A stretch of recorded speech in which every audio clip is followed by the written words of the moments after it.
Pemirsa, dua pasangan calon paslon gubernur dan wakil gubernur Bali yang akan berkompetisi pada Pilkada Serentak 2024, yaitu Wayan Koster Inyoman Giri Praste, Koster Giri, dan Made Mulyawan Arya Degaja, Putu Agus Suratnyana Mulya Pas, secara resmi telah mendaftar ke KPU Provinsi Bali Kamis 29 Agustus. Berkas syarat pencalonan kedua paslon ini dinyatakan lengkap oleh KPU Provinsi Bali. Ketua KPU Provinsi Bali Idewa Agung Gede Lidartawan mengatakan berkas kedua paslon sudah lengkap dan tidak ada masalah. Meskipun berkas persyaratan pencalonan sudah lengkap, belum tentu sah untuk persyaratan calon, sehingga akan dicek lebih lanjut. Jika ada persyaratan calon yang harus diperbaiki, maka akan dilakukan perbaikan hingga akan ditetapkan sebagai calon gubernur dan wakil gubernur Bali pada 22 September 2024.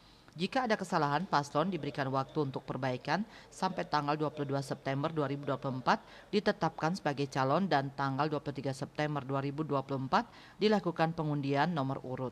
Lidartawan mengatakan setelah berkas pencalonan diterima, paslon akan melakukan tes kesehatan di RSUD Bali Mandara pada tanggal 1 sampai 2 September 2024.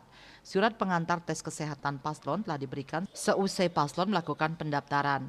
Pada kesempatan ini, Lidartawan berharap kepada paslon agar dapat menjaga keindahan Bali dengan mendukung pelaksanaan Green Election dalam berkampanye, yakni mengurangi penggunaan baliho dalam pelaksanaan kampanye dan ikut melakukan penanaman pohon serentak pada saat pelantikan KPPS yang ditargetkan sebanyak 250.000 pohon.